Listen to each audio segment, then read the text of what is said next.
क्या आप भी चंद्रपुर जाना चाहते हैं और ब्लॉग वीडियो बनाना चाहते हैं तो आइए सर्वप्रथम हम आपको चंद्रपुर का इतिहास बताते हैं ताकि आपको यहाँ की पूरी जानकारी मिल सके।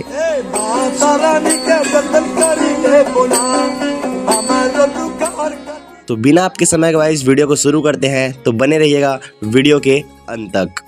चंद्रपुर भारत के छत्तीसगढ़ राज्य के शक्ति जिले में स्थित एक गांव है। महानदी के तट पर स्थित यह गांव अपने धार्मिक महत्व विशेष रूप से चंद्रहासिनी मंदिर और नाथलदाई मंदिर के लिए प्रसिद्ध है। चंद्रपुर गांव मां चंद्रहासिनी देवी मंदिर की वजह से पूरे राज्य में प्रसिद्ध है। यह इस गांव के स्थानीय लोगों के बीच एक बहुत ही प्रशंसनीय मंदिर है। खास तौर पर त्योहारों के दौरान लोग देवी से आशीर्वाद लेने के लिए मंदिर जाते हैं। चूँकि चंद्रपुर महानदी तट के स्थित है, इसलिए नदी पर 1 किलोमीटर लंबा पुल है जो मां चंद्रहासिनी देवी के निकट है और यह चंद्रपुर को जिला रायगढ़ से जोड़ता है जो नदी के दूसरी तरफ स्थित है। पुल के केंद्र में एक टापू इस जगह को और अधिक आकर्षण देता है क्योंकि इसके पास मां नाथलदाई मंदिर नामक एक और धार्मिक स्थल स्थित है। हालांकि यह मंदिर जिला रायगढ़ के अंतर्गत आता है।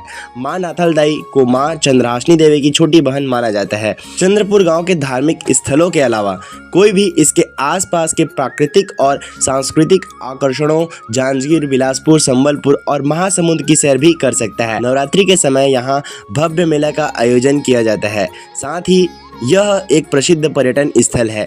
यहाँ अन्य राज्यों से जैसे उड़ीसा से भी लोग यहाँ पर दर्शन करने के लिए आते हैं।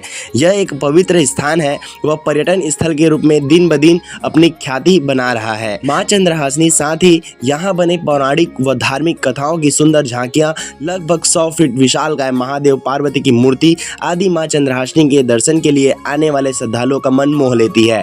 चारों ओर से प्राकृतिक मनमोहक सुंदरता से घिरे चंद्रपुर की खूबसूरती देखने लायक है। महानदी व मांड नदी के बीच बसे चंद्रपुर में मां दुर्गा के 52 शक्तिपीठों में से एक स्वरूप मां चंद्रहासिनी के रूप में विराजित है।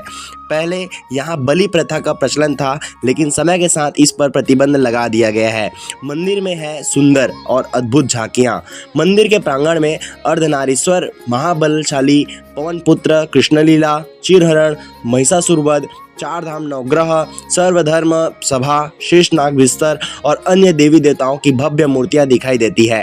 इसके अलावा शीश महल, तारामंडल, मंदिर के मैदान पर एक चलती हुई झांकी महाभारत काल को जीवंत तरीके से दर्शाती है, जिससे आगंतुकों को महाभारत के पात्रों और कथानक के बारे में जानने को मिलता है।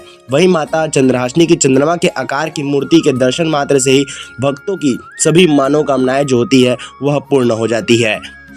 मां चंद्रहासिनी का इतिहास। चंद्रमा के आकार की विशेषताओं के कारण उन्हें चंद्रहासिनी और चंद्रसेनी मां के नाम से जाना जाता है। बताया जाता है कि चंद्रसेनी देवी ने सरगुजा को छोड़ दिया और उदयपुर और रायगढ़ होते हुए महानदी के किनारे चंद्रपुर की यात्रा की। महानदी की पवित्र शीतल धारा से प्रभावित होकर माता रानी विश्राम करने लगी। इसके बाद उन्हें नींद आ गई। वर्षों व्यतीत हो जाने पर भी उनकी नींद नहीं खुली। एक बार संबलपुर के राजा की सवारी यहाँ से गुजरी। चंद्रसेनी देवी पर गलती से उनके पैर लग जाने से चोट लग गई, जिससे वे जग गए। फिर एक दिन देवी ने उन्हें एक सपने में दर्शन दिए और उन्हें एक मंदिर बनाने और वहाँ एक मूर्ति स्थापित करने के लिए कहा। हर साल चैत्र नवरात्रि के अवसर पर सिद्ध शक्तिपीठ मां चंद्रहासिनी देवी मंदिर चंद्रपुर में महाआरती के साथ 108 दीपों की पूजा की जाती है। 108 दीपों के साथ महाआरती। कहा जाता है कि नवरात्रि पर्व के दौरान 108 दीपों के साथ महाआरती में शामिल होने वाले भक्त मां के अनुपम आशीर्वाद का हिस्सा बनते हैं। सर्वसिद्ध की दाता मां चंद्रहासिनी की पूजा करने वाले प्रत्येक व्यक्ति की मनोकामनाएं पूर्ण होती है। नवरात्रि उत्सव के दौरान भक्त नंगे पांव मां के दरबार में पहुंचते हैं और कर नाप कर मां की विशेष कृपा अर्जित करते हैं। उम्मीद करता हूं आपको हमारा यह वीडियो पसंद आया होगा। वीडियो को लाइक, चैनल को सब्सक्राइब जरूर करें। मिलते हैं अगले वीडियो में। जय जोहार, जय छत्तीसगढ़।